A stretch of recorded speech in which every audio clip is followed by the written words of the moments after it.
Good morning. A very good morning to everybody present here. I'd like to welcome everyone to our session called The Free Invisible Hand, hosted by XCon X Ka-Ching 2022. I am Avik Jokhani, and I will be your host and moderator for the session today. In today's session, we look at the necessity of complete freedom of choice as the only way forward to ensure economic development. This session shall answer these questions and many more in its attempt to describe true economic liberty. I'd like to introduce our audience to the two esteemed and experienced speakers present with us today. Mr. Arpit Chaturvedi is the founder of Global Policy Insights, a multinational think tank, and co-founder and chief strategy officer of Envipol, an environmental policy consultancy.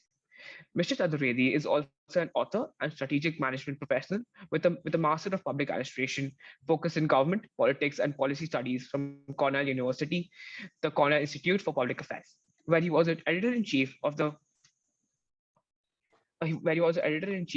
the Cornell Policy Review. He also serves as a senior expert editor of international political economy and governance at the Defense and International Intelligence Journal, Norway. Professor Rajendra Gupta is a public policy expert who has been contributing to the policy making for over a decade. He worked with some of the largest organizations across the world and was nominated to the Global Agenda Council of the World Economic Forum for 2012 to 2014 in recognition of his work. He has served at senior most levels at Fortune 20 and Fortune 500 companies in India. Professor Gupta has played an important role in drafting the National Health Policy 2017, National Education Policy, the policy and schemes for building and other construction work, Ministry of Labor and Employment, and the State Health Policy for Uttar Pradesh. We welcome the both of you to the session. It is wonderful to have you all. So, sir, to the both of you. As we get started with the session, I would like to ask the both of you, about your experience with public policy. Since both of you have led think tanks in the past, what led you towards this career? We have a lot of budding and young policymakers in the audience, and I'm sure they would love to know. Professor Gupta, would you like to start? Thanks, Avik. Coming from a middle class family and coming from a family where we had seen the realities, the harsh realities of being in that middle class, and coming from a small town, Varanasi, which is now famous because of Prime Minister's constituency. And we always are aspirational when you come from those smaller cities, and I would use the word deprivation, and you see everything courtesy media, so you also aspire to have those niceties of life and to grow, but you cannot have in isolation. You need the ecosystem as a whole to change, country to grow. So not having an appetite for active politics, I mean, the only thing I could do is policy making. So that kind of veered me towards saying, if we could change the policies of this country, we could make a better India. And that drove me towards policy making, and I started writing policy papers. That's what I would say, my drive to be a policymaker, that can we change things for people. And at one stage, the deciding moment came when my mom was a teacher in BHU, and she died of cancer. So that particular day, that particular hour, we became from so-called, because if you're a professor in a university, and you are definitely not, low paid. So from a class one government employee, we became a BPL immediately because all the money was spent in treating cancer. I mean, then it was a moment of truth saying, should others also pass through a situation like this? Can we avoid that? I think that time it became firm that I need to be in policy making, and I think God was too kind, and there were friends around who helped it. So yeah. Wonderful to know, sir. Same question to you. Thank you so much. And first of all, I just have to tell the audience that if Professor Gupta is here, I'm hardly needed. We all learn from him about economics and policy, etc. But yeah, I think, see, my motivations for getting into this whole field of working in think tanks, setting up Global Policy Insights as a think tank, was essentially this: that I was, working with a member of parliament at one point of time. And around me, I am a Delhi University graduate. So around me, a lot of people were, again, either aspiring for UPSC or, giving their MBA exams, trying to get into corporates. And some of them were also trying to get into politics. And I started thinking to myself that what is it exactly that I want to do. And I realized that I don't definitely want to enter full-time politics, because what I realized was that politicians are bound to think, at least majority of the politicians are bound to think on a 5-year to 5-year cycle, because that's how their incentives are aligned. On the other hand, I did not even want to become a bureaucrat. I didn't want to become a bureaucrat. I still think, and no offense to traditional full-time bureaucrats, I think it's a system which has done its service, but then it's a system that needs a massive overhaul, and it's not fit to context if we look at where we are moving as a world right now. So I obviously didn't want to become a bureaucrat and have a cushy job, but still become obsolete pretty quickly. So I didn't want to do that. So I thought that, and as far as business is concerned, I think we are living in a world where everybody has to be in some sort of a business. So of course I was interested in policy making, politics, etc. And I was very much interested in looking at longer term problems. So things like how is the economy, how is the demography of India going to change in the next 30 years? And that's probably because I had a background in history. My undergrad was in history, so I was interested in long-term trends. And I thought that having a think tank would give me the opportunity to, work towards some of those long-term trends that interest me. That questions like how will the great power competition between India and China impact, our bureaucracy, our daily lives, the health of our elderly. So things like those, I was pretty much interested. And when I went to Cornell, I went with that idea in place, and that's the reason why I, joined the Cornell Policy Review, because it helps you get exposed to a lot of ideas. It helps you, edit and write a lot of stuff. And I became the chief editor there, and I thought that a lot of chief editors from Cornell Policy Review had gone on to work in think tanks and to set up think tanks. So I thought it's the perfect place, and I set up a small team, started working towards it. And I think, one thing led to another. We met great people on the way, and we became a think tank. So, I think the primary motivations were more about eliminating the other options rather than just thinking I want to go and set up a think tank. Right, so okay. So so the both of you have worked in policy and have sort of been in this field for a long, obviously Professor Kuta for a longer amount of time. Obviously, you as well for a long amount of time. Just over the last 7 years, India has signed only one free trade agreement and has backed out of the RCEP, the world's largest trade deal. And the government, however, has recently launched a lot of free trade agreements as well, discussing FTAs with other 5 countries, including UK, Canada, Australia, Israel, and the UAE. Why was there such a dramatic change in stance of the government? Why didn't the government initiate FTAs before and earlier? Was it something related to do with Make in India and the Atmanirbhar government policies that they had, which were more protectionist in nature, although they weren't ever designed to restrict free trade? But was it due to that? So, Mr. Arpit Chaturvedi, would you like to start? Okay, sure. I mean, obviously, the exact details of the government and the rationale would come from Dr. Gupta. I will approach it from a more theoretical perspective, which is that whenever we are talking about free trade agreements, we are not just looking at economics, we are looking at political economy. So we are also looking at the political side of things.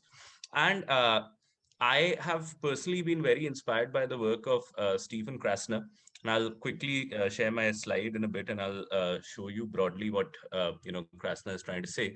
But the idea essentially is that whenever a particular country gets into a free trade agreement, you not only a lot of times it shows that you grow economically, especially if you're a smaller economy, you grow economically, but it also in very crude terms gives some political reins through economic channels only, because a lot of times other countries will ask you to cut your subsidies, they'll ask you to do XYZ, and that has some serious political consequences. So in many ways you lose the gradient of control over your own politics.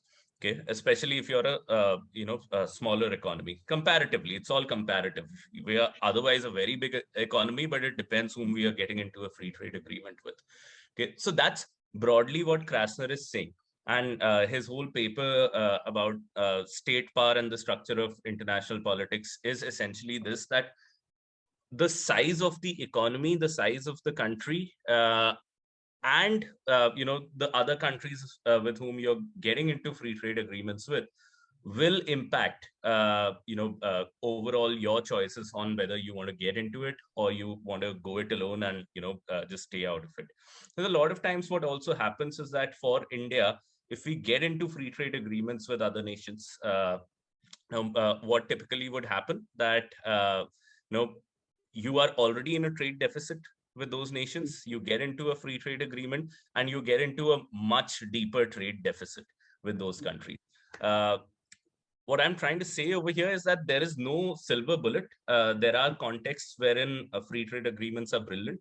There are contexts where free trade agreements just don't work. Okay, so typically, Krasner would say something like this. If I can, yeah. If you look at this very quickly, Krasner would say that if you are dealing with, a state where, two states which are equal, broadly equal in size. Okay, so that's the left part of it. So if two states are broadly equal in size in terms of, their economic development, etc., and the size of the state, this is the level of development of the states. Okay, so if the level of development is equal, and if the size of the states is very unequal.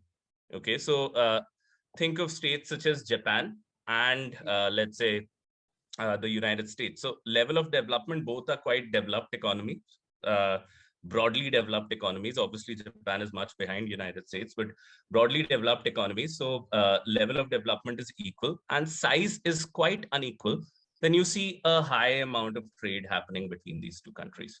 Okay, and if the level of development is unequal and the size is very unequal, then you see moderate to high.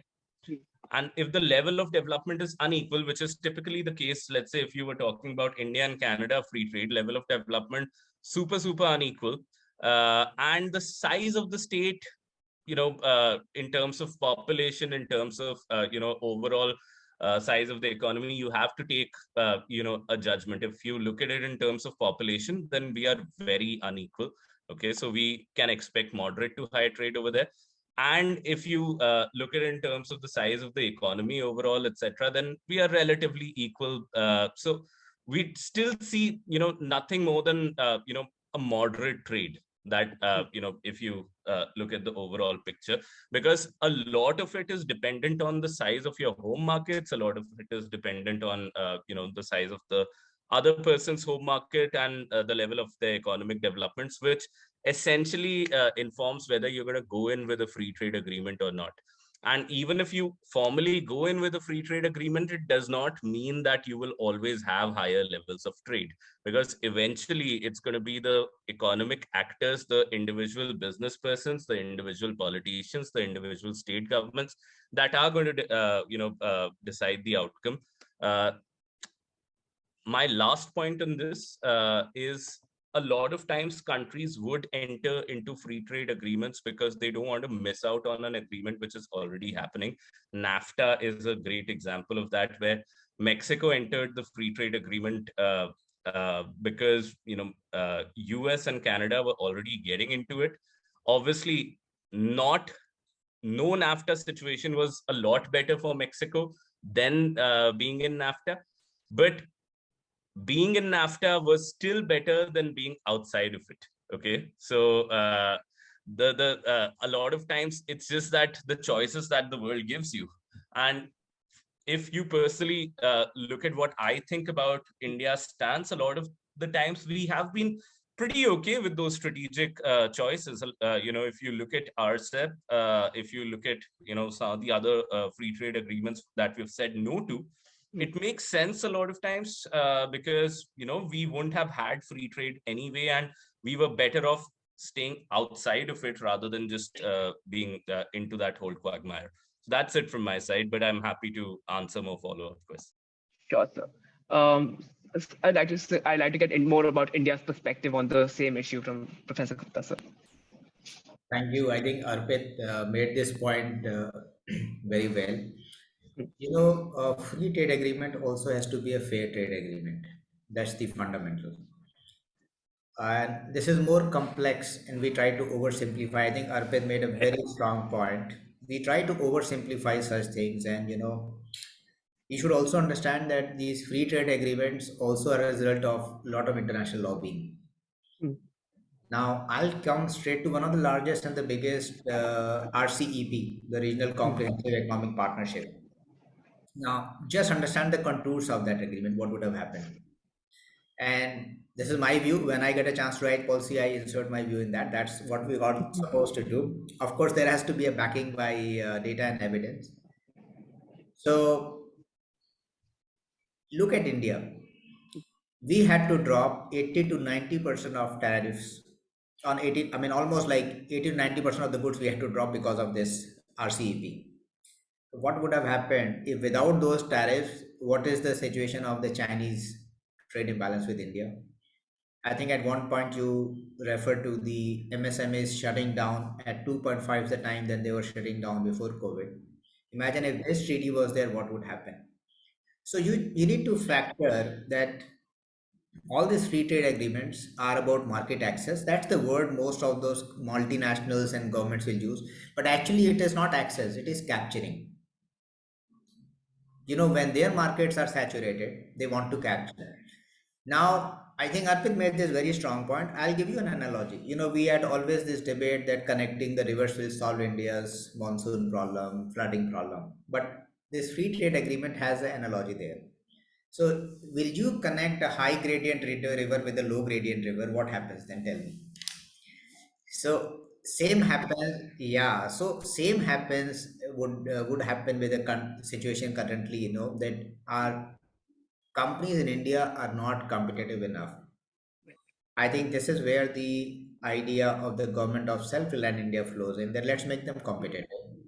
mm, Let's grow them to a scale and size where they can withstand this competition, and then mm. consider this because RCEP any country can sign once it is ratified. Not a big deal. Right, But killing our retailers who are already grappling with problems would not make sense to sign a free trade agreement. And I think there are multiple things that you got to look at. There are various contours of this mm, agreements. You cannot support your local companies. Now imagine, can a country like India afford not to support and still say we have a free trade agreement? So it will be like David and the Goliath. I think it's probably a no-brainer for me as a policymaker that it doesn't work in India's favor, at least for now, or probably now 5 to 7 years will not be in a position to do that. right, That's where we are. Yeah. right, sir. Okay. So you've spoken about developing our industries and developing the small industries in our country as well. So MSMEs have been in great national turmoil during the pandemic. Despite the government guaranteeing a $40 billion worth loan, banks have tried to make it harder for MSEs, in fact, to borrow by adding unnecessary paperwork and by using other direct and indirect means. This has led to many owners wishing to sell their businesses. Before the COVID pandemic, approximately 10 daily listings of MSMEs for sale, but during the second wave, that went over 25. Should the government be concerned about the rise in the sale of the MSMEs? What are the implications of this trend? And what could have the government done better to better execute this policy in the first place? Professor Gupta, would you like to start? See, if there is anything that I Mhm. would recommend on this to the government, and I have written extensively, I think Right. even 7 years back. Have you heard about German Mittelstand? Yes, sir. So German Mittelstand is SMEs in Germany. And look Mhm. at the numbers, very interesting numbers. 99% of all German companies are family owned. And this SMEs actually gave, I guess, if the numbers, if I remember correctly, it's around 52% of the total economic output of Germany, 83.2% of trainees, and almost like maybe 62% of all the jobs in Germany. And more than that, now this addresses two parts of your thing, is 1,300 of these SMEs are world leaders in their segments. Now, if you look back at the recession of 2008, Germany could withstand that because of them. For me, going to that drawing board is more important than saving 10 or 25 listings a day. We need to first understand what MSMEs need to do. India has been traditionally a land of traders and farmers. We know business. I mean, if someone says that we'll come and teach you, it's in our DNA. You know, every farmer is a businessman because you have to still depend on rain and a lot of things to grow that seed into a crop. Now, the bigger challenge is that we have not looked at decentralized growth model for the economy, where you say that, okay, there are around these many hundred geographical indicators. Can we create MSMEs around it? So just because you and I get excited about an idea, we set an MSME, we register with the MSME portal, we said some benefits we'll get. It is short term for them because they don't probably think about the larger picture, and the government has not been able to paint a larger picture for MSMEs. Right. What exactly do we want in MSMEs? So look at mapping the needs of 1.39 billion population and say for all these, right from clothing, and a good example from Bangladesh, I think all of us know by now. From the daily needs, say that for this we will have MSMEs in every sectors and will describe geographically. Why do we have all the growth? I was looking at one of the numbers of the venture capital firms and the investments in startups in India. None of them went beyond NCR, Bangalore, Chennai, Calcutta, and all. If that's the case, I think the problem's head is out there that we are very focused on 6, 7 metros. And if MSMEs have to be there, that's not going to work. We need to go back to the hinterland, look at MSMEs from agriculture, where we need to do, what we need to do to support them. Then we will be able to address. I think 10 has become 25. I'll not be surprised if it becomes 50. Because if we keep addressing episodic things with episodic response, it will not take us anywhere. There has to be a vision of what are the countries need for now, for next 5 years, 10 years. Do they need tax? So we give tax breaks for first 3 years. Tell me which MSME will end up making a lot of money in 3 years. Let's be practical. Still, with all that, I have a startup. I know what it takes. We made it faceless. So government has a good intention. Let's not doubt that. Our problem are twofold: interpretation by bureaucrats, I think Arpit highlighted, and implementation. So our vision of the so-called leadership has to be aligned to interpretation and implementation both. Right now, I don't think we have given a comprehensive roadmap for MSMEs. Unless that is there, I'm concerned, and I think you have raised this very important point with data. We will have to find a solution for MSMEs, because if we just look at building the large companies, and I have keep saying about this line that today the world is run by small number of large companies. What we need is large number of small companies. And Arpit highlighted what happens with large companies is that the small number of large companies have the wherewithal and the clout to change policies to kill the small number of the large number of small companies. I think that will change if you focus on MSMEs.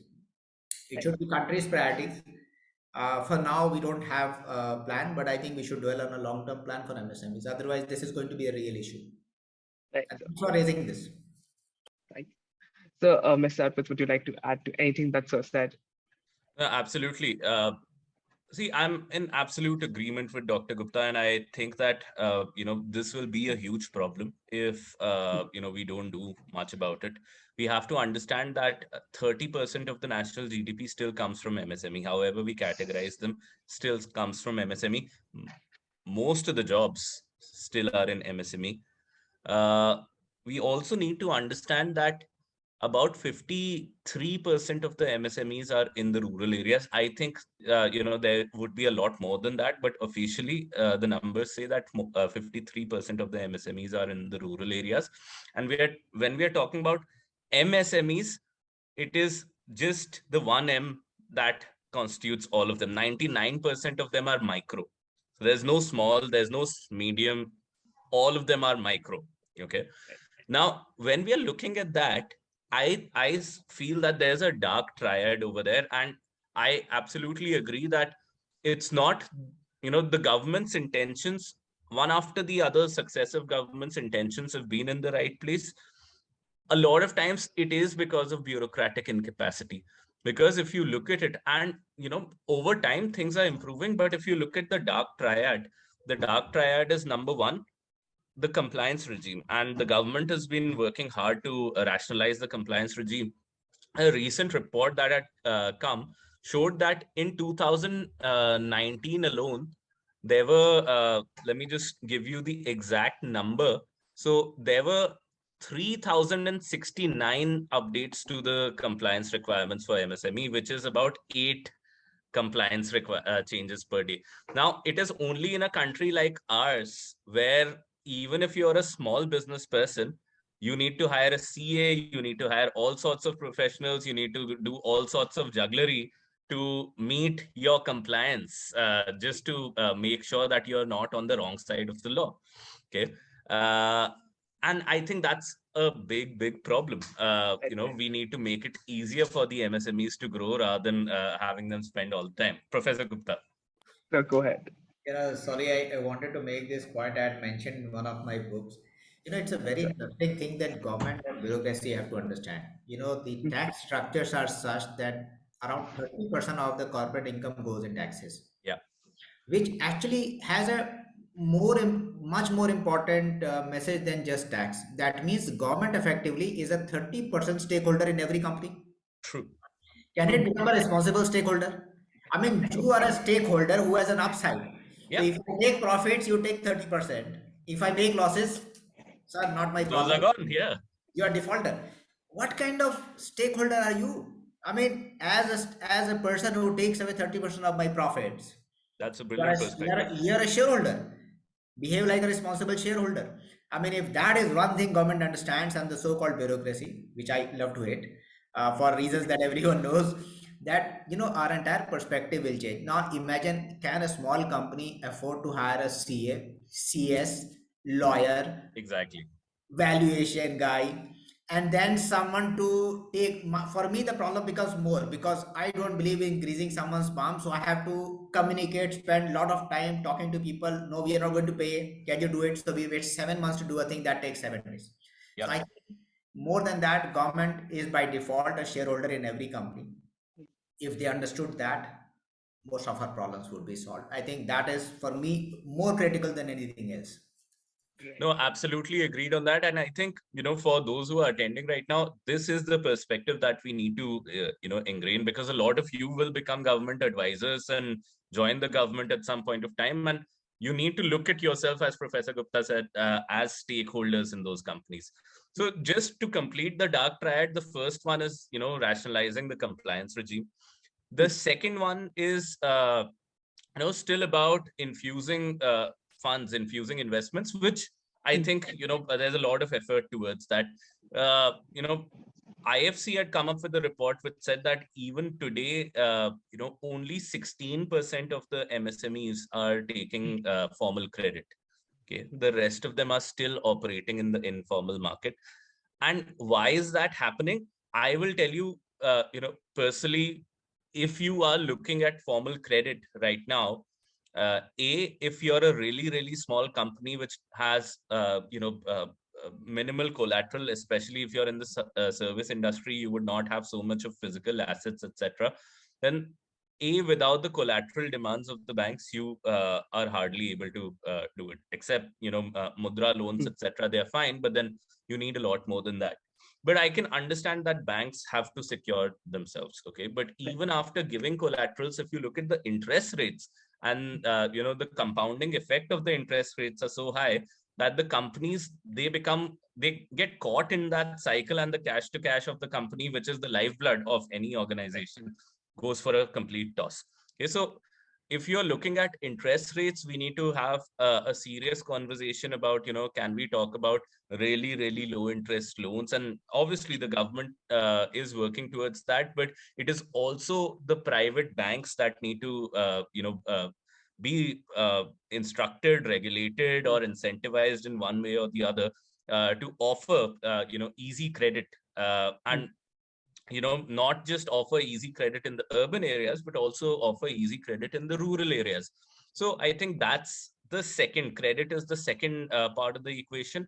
And the third part of the equation is again about infrastructure, and that's a long-term process. And if you look at infrastructure in any country, it takes a while to develop it, and government is usually the person who does it, or it's in public-private partnership, because the rate of returns on any fundamental infrastructure are slow to come by. So look at this, that if you look at the logistics cost, then 14% of the GDP in India goes towards logistics, and if you compare it to other BRICS countries, it's about 8 to 10%. And India has, it takes about 7 to 10 days to reach a port in India from any given point, point in the geography, as opposed to 0.2 days in China. So if you look at some of these, also, if you look at steel prices, 15% higher than China, power prices 30% higher than China. So we need to look at some of these things which form the Wi-Fi. I mean, I'm in Firozabad right now, which is my hometown, and I was telling some of my friends over here that every day, and since we are also in many ways a startup, you look at the electricity issue over here. We have to, if my job is online, then I have to keep the generator on, which means that I spent about 2,000 rupees per day just to have my electricity going. And if you talk about Wi-Fi, that's just, completely another story. So I think fundamental infrastructure is where we need a lot of private investment in, and a lot of people thinking that, okay, we don't want supernormal returns, we will earn low returns, low profits, but it's a longer term game. So we also need a lot of PPP out there. Correct. So understood. So a lot of what you spoke about, and a lot of the government infrastructure, that is the one person that uses that the most, I feel, is a middle class man, right? And the 2010s was said to be the decade of the middle class man in India. How do you see India's economic future with regard to the middle class? What is your vision that will help India become a $5 trillion economy? I'd like to start with Professor Gupta, please. You touch all my, weak points. He's clearly researched the speakers. It looks like so. When 2 years back, Let's go. yeah, when the Self-Reliant India came from the book that I wrote, it was called Making India a Developed Economy by 2045, And this is very interesting subject, and I would like you to look at it. So almost like 10 years back, I asked a national level politician. I was very pally with him. He spent some 8 terms in parliament. I said, and I'm giving you that time's data, and this time's data will be more shocking, by the way. I said, you keep saying that 250 million are middle class, 300 million are poor, HNIs are 5 lakh. So can you please explain me, out of 1200 million, which are those 600 million? Where do you classify them? He had actually no response. He said, Rajan, why don't you write an article? I said, this is the missing class. If in India, we don't even know who this 600 million, that time, to get a number of 1200 million, 120 crore.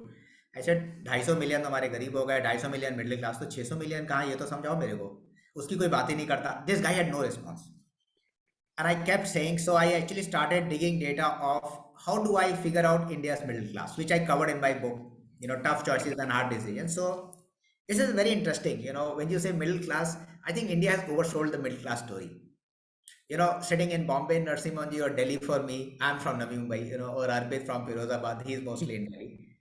We look middle class from our lens, the data that we are feed it in day in, day out. Not look at the data that I looked at to arrive at what actually would be the real middle class of India. And that gives real answers to what you're talking about economy. I looked at credit card data. So typically a middle class person can afford credit card, poor will not, because when you bill, you have to pay, you can't afford. Till January of 2020, I think we had 5.61 crore credit cards as per RBI. Now this includes more than 2 credit cards. I would have 3 or 4. I think all of us who have credit cards have 2 or 3. Even if I take it on face value that all 5.61 crore credit cards are on face value, these are middle class. That would be one number to say it's middle class. You say, no, Rajan, I don't agree. This is not the right number. So should we take 2-wheelers at middle class, those who own 2-wheelers? So I looked at the data of the Ministry of Road Transport. So from 2001 to 2016, there were only 13.04 crore two-wheelers, which means again, people would have multiple. People would have, kind of had over the years changed, but this is the entire registration of two-wheelers. So if I were to just use the number and say each two-wheeler owner is a middle class 16 crore, if someone goes to put a definition of four-wheeler owners as middle class, so that number is 2.31 crore for the period 2001 to 2000. I actually go and elaborate in the book. So if I take all these numbers, we have numbers between 5 crores to the higher side of 20 crore. But that also is not one way to look at. I have looked at FDI data. FDI happens when you have the buying power. Mhm. India's total FDI at that time, when I looked at 2019 data, when I was writing the book 19 and 20, was less than Brazil. We were 44 billion, they were 66 billion. Brazil was size of UP. Yep. So I looked at various comparisons. So I finally arrived at that our middle class in Norway exceeds 20 crores. So in a land of around 140 crores, if 20 crore is middle class, I was not surprised when I kept, I keep asking my friends in politics that what are you doing? Because it is not about make in India. You have to get customers for make in India. At one, I was sitting with the Prime Minister. It was a one-on-one meeting. I told him in year one, I told him that PM Saab, your job is not make in India. You can convince me, I'll come and set up a factory. What I'll do to set up a factory, I'll go to a bank, take a loan, set up a factory. If you don't create customers for my products, my loan will become M.P.A. Banks will lose, jobs will go. And this happened with Lanco. Study the case of Lanco in Varda. It's a very interesting example. So I think middle class is something we have to focus on. Of late, the current data shows that 80 crore people who will get free ration are poor. That brings back to the data that I've been talking about, that we have more poor than we know. And this 80 crore, so if 57% of my population can't even have 2 square meals a day, how will India stand up? How will India start up? So I think you have raised one after another those points that matters to Indian economy. So whether it is middle class or MSMEs or farmers or retailers, I think the India's challenge would be the elusive middle class. With automation happening, that is one of the other thing that I am leading at a foundation where we are doing some studies on that. I don't have an answer yet, but I think it will be a mix of India may have to go the universal basic income way for these poor people. I mean, I don't see a choice. How much? See, question of upskilling doesn't arise because they don't have basic skills. Yeah. Upskilling you do to people who are skilled. I mean, 80 crore people don't even get 2 meals a day. That's why we're giving them free. Government doesn't give free because we like it. Or our FDI godowns are full because they need it. They will die.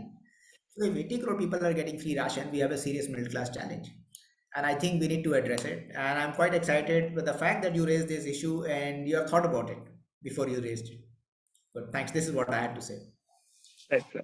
Arpit, sir, would you like to add anything to Sir said? Well, I think there's hardly anything to add over there. But no, I think after COVID, it's become an even greater issue. No, obviously, those points are very, very important. That I think we have a lot more poor than we know. I think we've oversold the whole idea of the middle class in India. I think also there'll be a thinner layer of middle class after COVID, as we are looking at a veritable K-shaped recovery happening right now. Organizations which could stay resilient during COVID, or organizations that could quickly jump over and change their business model so as to adapt to the internet way of things.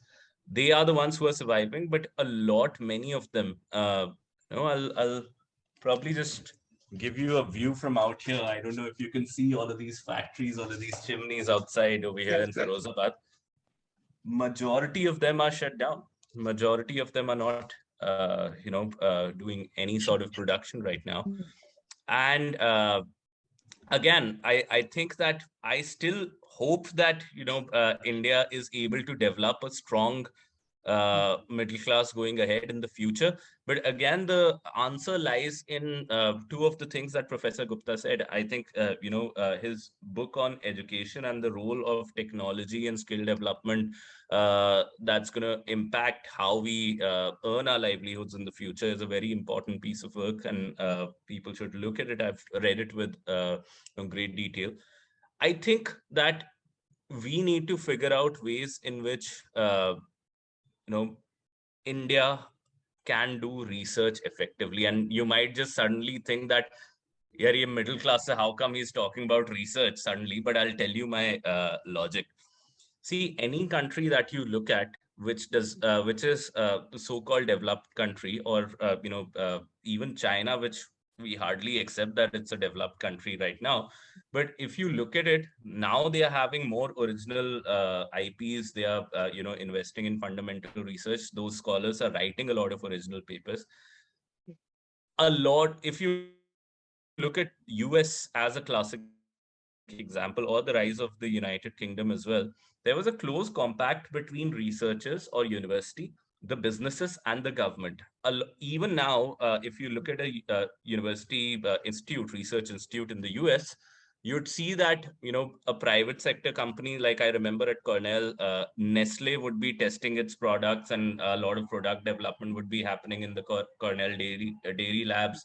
The systems thinking professor would be advising the West Point Military Academy. There's a close integration between government, businesses, and the corporate. It's happening in India, but it's still in pockets. Like, you look at IITs, IIMs, that's happening, but it needs to be a lot more broad based. A lot of times, you look at Infosys, you look at a number of other Indian companies or even multilaterals, they have their own learning institutes. Uh, Instead of doing that, why not just partner with the existing universities, existing capacity systems that we have? And it has a broad scale systemic effect.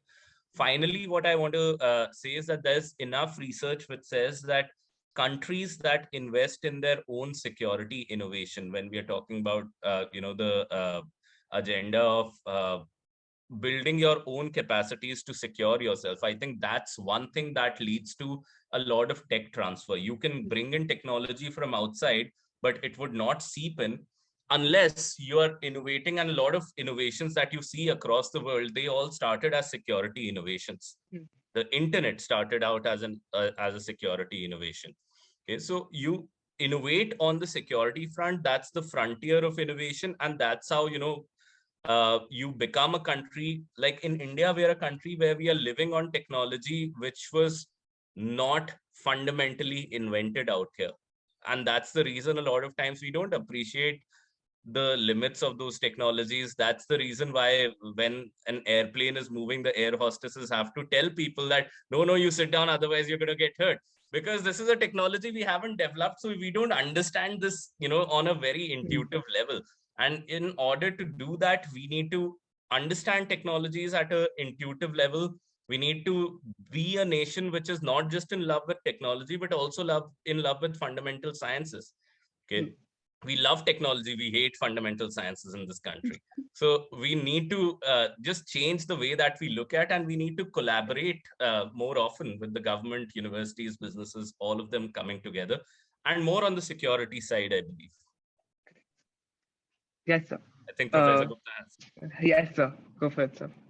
So Arpit mentioned two things, and this actually takes me to the data I mentioned in my book. Very important point he has highlighted. So just look at three set of numbers. And I think that was my inference from the role of higher education, economy, and innovation. So I map three countries. I mean, of course, my interest is India. So US is almost like a 20 plus trillion-dollar economy, 21 trillion. The number of PhDs they produce every year is 50,000. The number of innovation hubs they have is 27. Look at China, almost a $10 trillion economy, 30,000 PhDs, and 17 innovation hubs. Come to India, $3 trillion, 10,000 PhDs, and 3 innovation hubs. And things are absolutely clear. I actually go to map all the innovation hubs in my education book saying, and what Arpit has said is so right. All the innovation hubs of United States or China, even for India, is an academic institutes. Hmm. Yeah. And the other point that we need to be careful, I think Arpit has touched them. So I'll just articulate that we don't develop standards because we don't focus on fundamental sciences. US develops the standards, we follow the standards. So their industry is prepared for the standards they have developed. Their products are prepared. We just go collaborate technologically, we buy them. So I think India has to move from being a follower of standards to developer of standards. Something we have ceded our space. That's no more our space. So Yeah. I think that's a fundamental thing. Thanks. Absolutely. Yes, sir. So a lot of our discussion today has been in and around bureaucracy. And something that I personally noticed while researching about your lives and your stories was both of you have both of your think tanks at its ethos have had good government practices.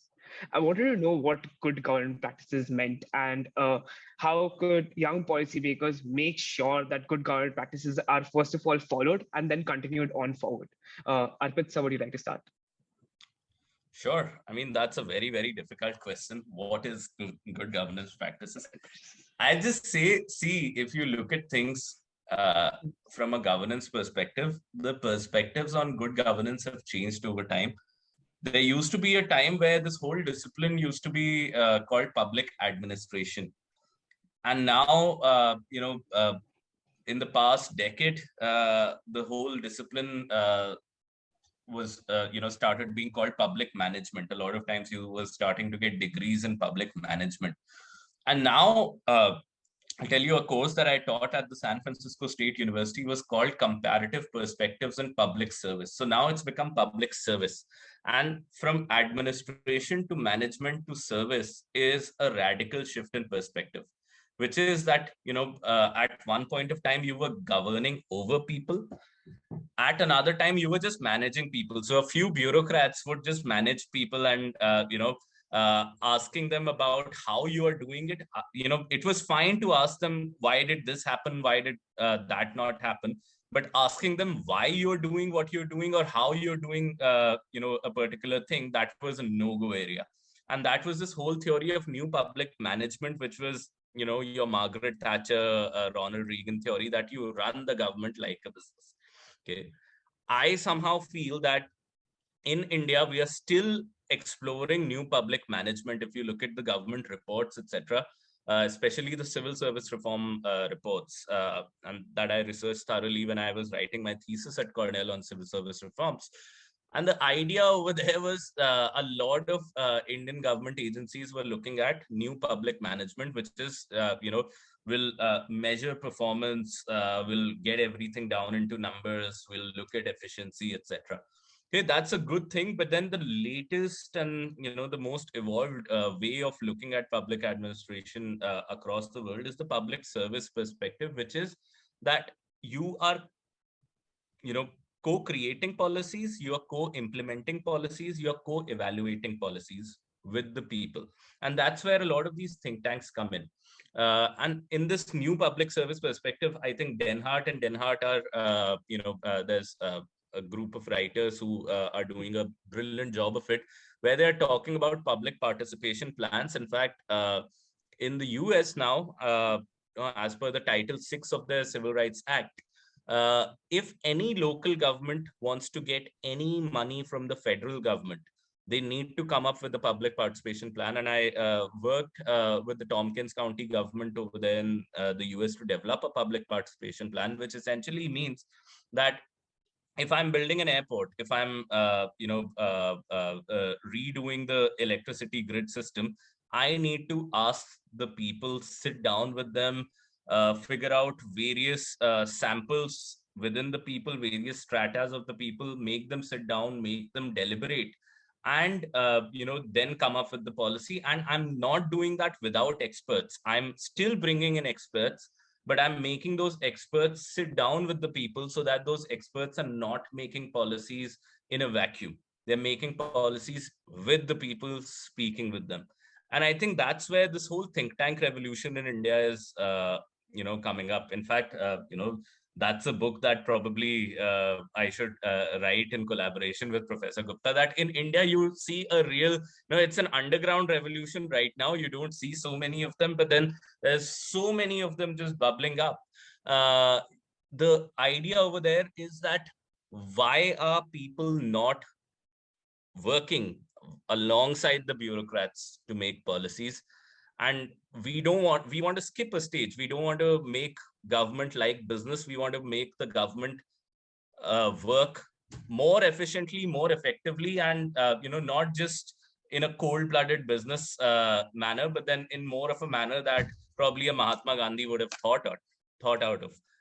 And for that, you need think tanks. For that, you need good public participation design. I think there are some good examples again in Brazil. In fact, we've done a study that talks about why public participation worked out in Brazil at one point of time, but other countries they tried it, especially erstwhile Soviet states, they tried it, but they could never make it happen because the Soviet style bureaucracy had just sucked out that sort of a spirit from the culture, where the idea was that if I know somebody in the government, only then we'll be able to get benefits for ourselves. The mental model was not that we can all sit together and not just think about what benefits me, but what benefits the whole of the community. So I think that sort of a mindset is much needed out here. Correct, sir. Understood. So, Professor Gupta, would you like to add to anything sir said? Yeah, so since you put the question in perspective for the future policymakers, so policy making, if you are getting into, is not about reading.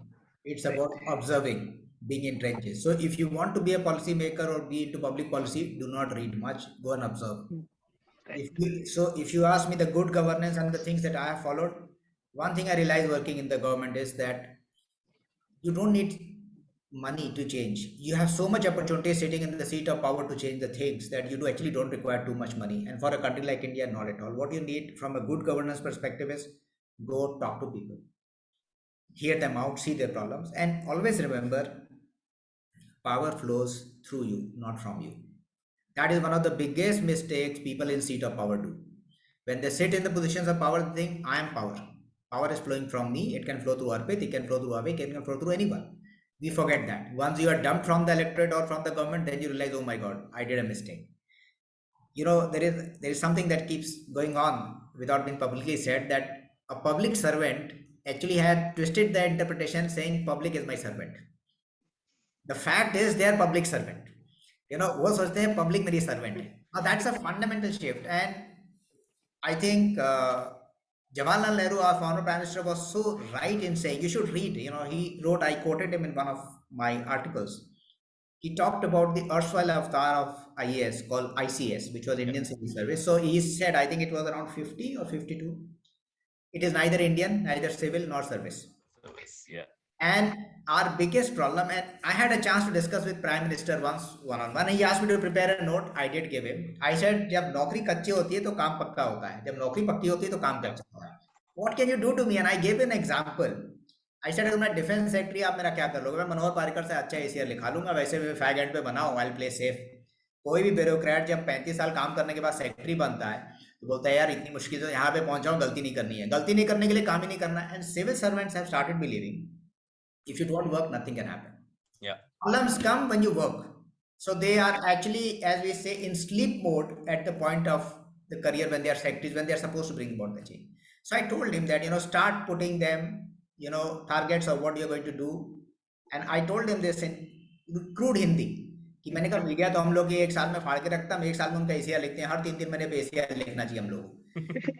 In 3 months, if you write an ACR saying, Avik, you are Secretary of Consumer Affairs, I'm going to look, and I told him that Prime Minister, you have got a Namo app where you look at every minister and feedback. Start giving them an ACR which is based on 30% of their ministry performance, 30% overall government performance, and the national GDP. Then you will be able to do justice who is doing well, and then there will be also de-siloed working. Otherwise, I am least worried about Arpit's ministry. Otherwise, I'll say, Arpit, you got to work here. मेरा 30% तो तुम्हारे भी आता है.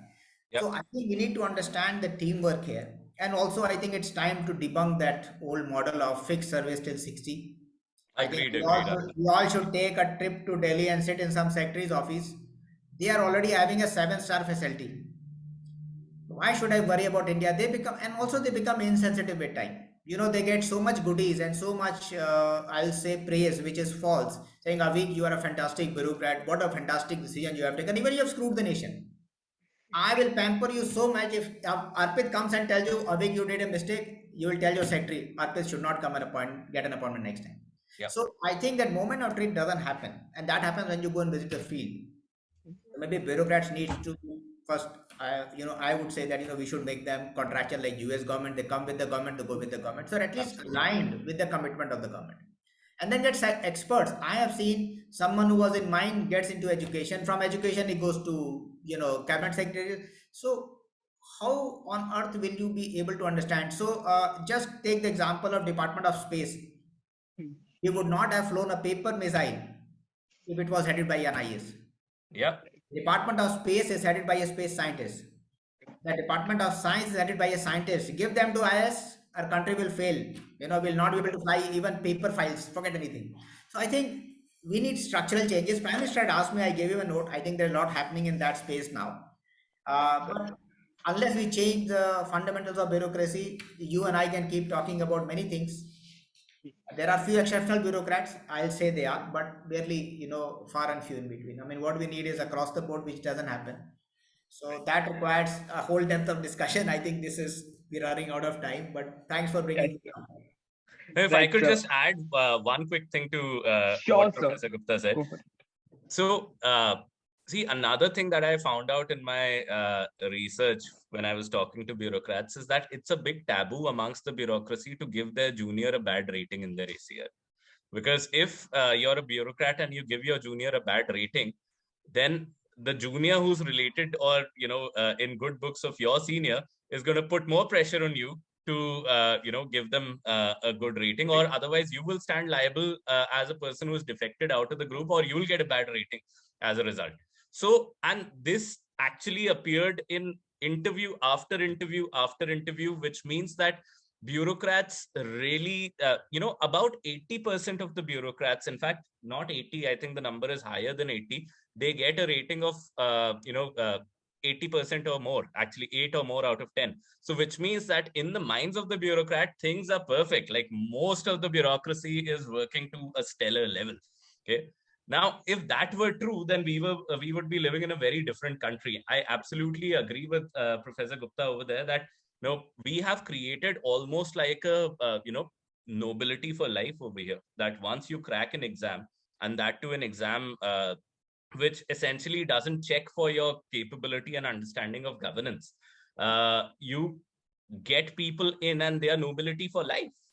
Like if you don't do something, you're doing greatly well. If you do something, then you still have some risk. Then it's a high risk, high reward sort of a scenario. So we need to really, really restructure the steel frame that we have now. A lot of times when the world is not so structured, the steel frame cannot hold water. Yeah. So we need a much more flexible, sort of a bureaucracy out here. Correct, sir. Flexibility, bureaucracy, all of these points are so important. But unfortunately, we've run out of time. We a lot of audience members have sent in their questions, but unfortunately, we have time for only one question right now from them, and it's about the NEP.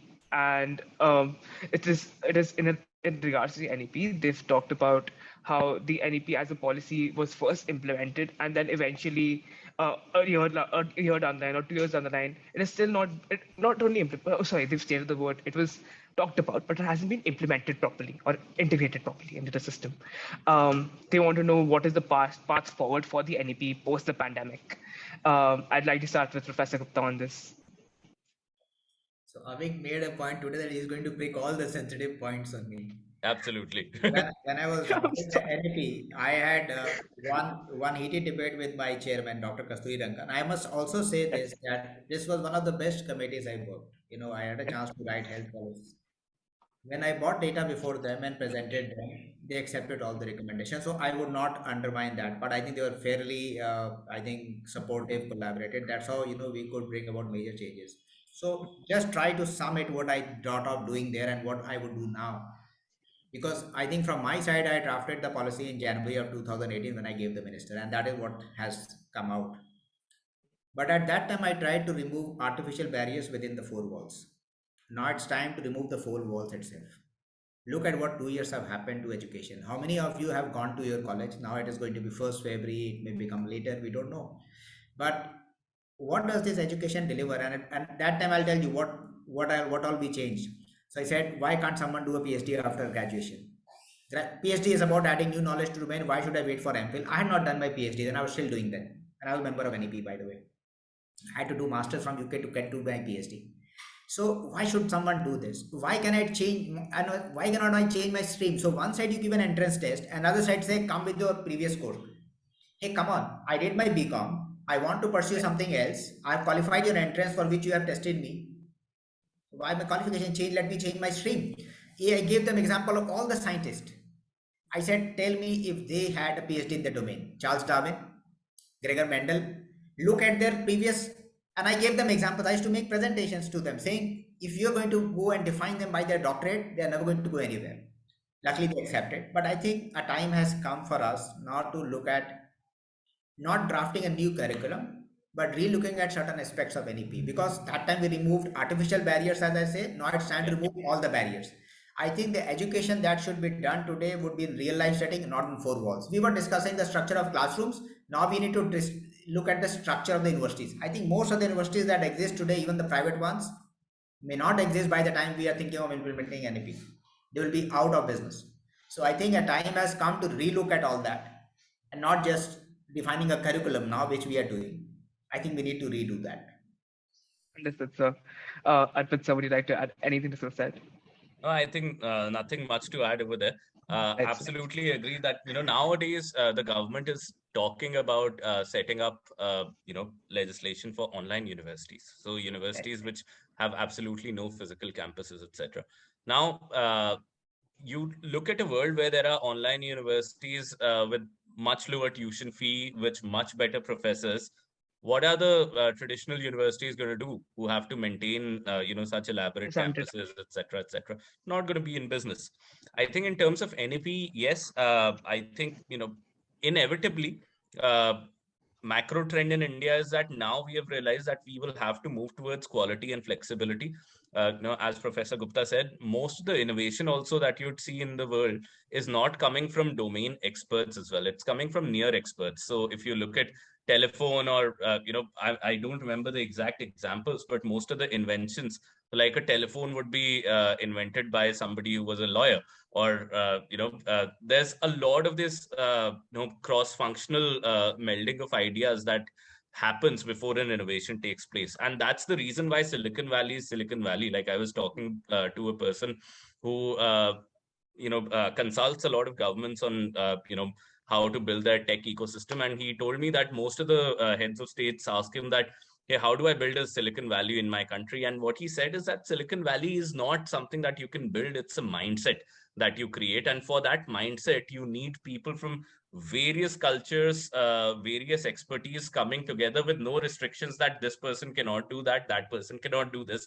And it's only when those ideas mix and match, the emergent outcome of that systemic interaction is a Silicon Valley or something like that.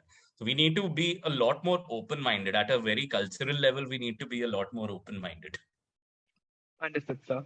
um, I would have loved to continue this discussion. I've enjoyed listening to the both of you, and I'm sure our young audiences enjoyed it as well. But unfortunately, we've come to an end. I'd just like to ask both of you for your closing remarks. Arpit, sir, would you just like to address our young audience over here in like a couple of minutes, just to tell them about your perspective? Yeah, I mean, my closing remarks would be just very simply, don't obviously get caught up in the whole pedagogical thing that as Professor Gupta said, that if you want to learn public policy, you first have to understand people. And whenever you're getting academic, then read the most rigorous research. Okay, and then in addition to that, just this is a time for generalists. This is we need a lot of specialists, but then this is a time where we need a lot of cross-functional thinking, a lot of collaboration, not just, that old sort of mindset that I want to get better and I'm not going to partner with the others, just get ahead of the rat race. The rat race is gone. This is a time where people who are able to collaborate more effectively, they are able to do better for themselves, for the system around them, and for the country overall. So I think that's the kind of mindset that we need to go ahead with, and think long terms. Do not take any policy decision or think about any policy decision if you're not able to look 30 years down the line as to what what are going to be the implications, etc., etc. I have a lot to talk about how the demography is going to change, but that's for another time. Visit our website to check that out. But over to Professor Gupta. So I only have one message: act responsibly. Yes, sir. Yeah, so I think thoroughly enjoyed the discussion, every bit of it, and thanks for asking those thought-provoking questions. All the best. Amazing, sir. Um, obviously, so let's put the link in the link for the website in the description, in the chat box. Everybody in the audience can please check that out. And I would just like to thank Sir, Professor Rajendra Gupta and Mr. Arpit Chaturvedi for joining us today. I'd like to now invite Kanan Ramut to please give the vote of thanks. Good afternoon. I would like to take this opportunity to place on record our hearty thanks to our speaker, Mr. Arpit Chaturvedi and Professor Rajendra Gupta, who took time out of their busy schedule to help us explore the idea of freedom further, and watching them share such information with us was an absolute delight. I would also like to thank our audience members for attending and sending in questions, which facilitated the discussion and assisted with our understanding. Thank you so much. Thank you so much. Thank you.